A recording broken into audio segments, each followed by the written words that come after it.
मेरे साथ अनुपम खेर इस वक्त हैं। पूरा देश इनको सुनना चाहेगा, खासकर जिस तरह की टारगेटेड किलिंग्स हुई हैं, चुन चुन कर मारा गया है। अनुपम खेर, सवाल कुछ नहीं है, गुस्सा आप भी होंगे, रोष आपके अंदर भी होगा। चुन चुन कर टारगेटेड किलिंग्स क्यों? अमन जी, सबसे बड़ी बात यह है कि त्रासदियां तब तक होती रहेंगी जब तक हम एकजुट होकर उनकी ट्रेजेडी को अपनी ट्रेजेडी नहीं समझेंगे, उनके गम को, उनकी सेंस ऑफ लॉस को अपना सेंस ऑफ लॉस नहीं समझेंगे। सामूहिक रूप से, पूरे देश के पॉइंट ऑफ व्यू से ये तब तक होता रहेगा। देखिए, सेना अपना काम कर रही है, सुरक्षा बल अपना काम कर रहे हैं, सिक्योरिटी फोर्सेस अपना काम कर रही हैं, लेकिन एज ए जनता, as the citizen of this country, हमारा ये फर्ज है।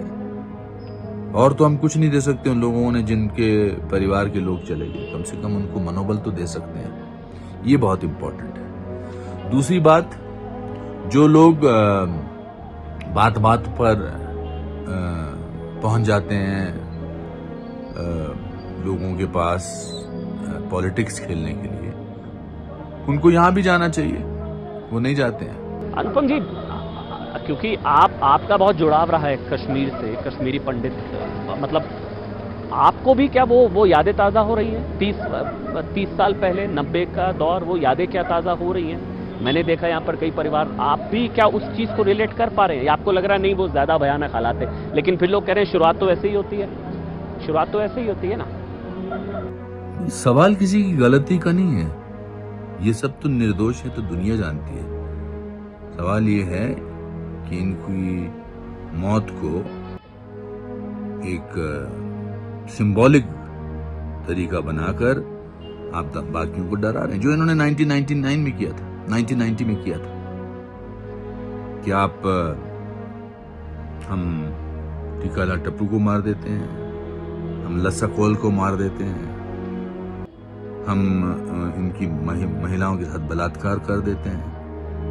उससे डर पैदा हुआ और अफसोस की बात थी कि कोई कुछ कह नहीं रहा था। वो लोग सिर्फ अखबार में सुर्खियां बने हुए थे। और फिर 19 जनवरी 1990 को हजारों की तादाद में ये लोग आए और कश्मीरी पंडितों के दरवाजे खटखटाए, सामूहिक रूप ही, पूरे तरीके से डराया, धमकाया, मस्जिदों से आवाजें आ रही थी। अनुपम जी, ये सवाल इसलिए है क्योंकि बातें बहुत बड़ी बड़ी की जाती हैं, की गई हैं 370 को लेकर, इंसानियत, कश्मीरियत, जमहूरियत, नया कश्मीर। हिंदू कहाँ है नया कश्मीर में? I'm sorry to say, media से रिकग्निशन, मीडिया इनके बारे में बात करता है। That's what they want, because that media helps them in spreading the fear. अगर ये चुपचाप हो जाए और फिर पुलिस डिपार्टमेंट जो है इस पर कार्रवाई करे, तो इनकी बात बढ़ेगी नहीं, पहुंचेगी नहीं बाकी लोगों तक। बट ये अब रुकना चाहिए। अगर आज हमने नहीं रोकाया तो ये शायद मेरी जनरेशन के तो चलो बर्दाश्त कर लेगी, अगली जनरेशन, आपके, हमारे बच्चे, पोते पोतियां, वहां तक तो फिर ये बात बहुत दूर बढ़ जाएगी। हम आज तक नहीं सोचते थे कि अफगानिस्तान में ऐसा कुछ हो सकता है। बस एक आखिरी सवाल अनुपम जी, एक आखिरी सवाल बस, सेकुलर चुप्पी को लेकर, मतलब गजब का सन्नाटा होता है। अल्पसंख्यक अधिकारों की बात पूरे देश में की जाती है, माइनॉरिटी राइट्स, मानवाधिकार, यहाँ आकर सब खत्म हो जाता है। वो जो सेकुलर आउटरेज होता है, सेकुलर चुप्पी है, उस पर रोशनी डालेंगे थोड़ा, क्योंकि किसी को गुस्सा नहीं आ रहा, किसी को बुरा नहीं लग रहा है।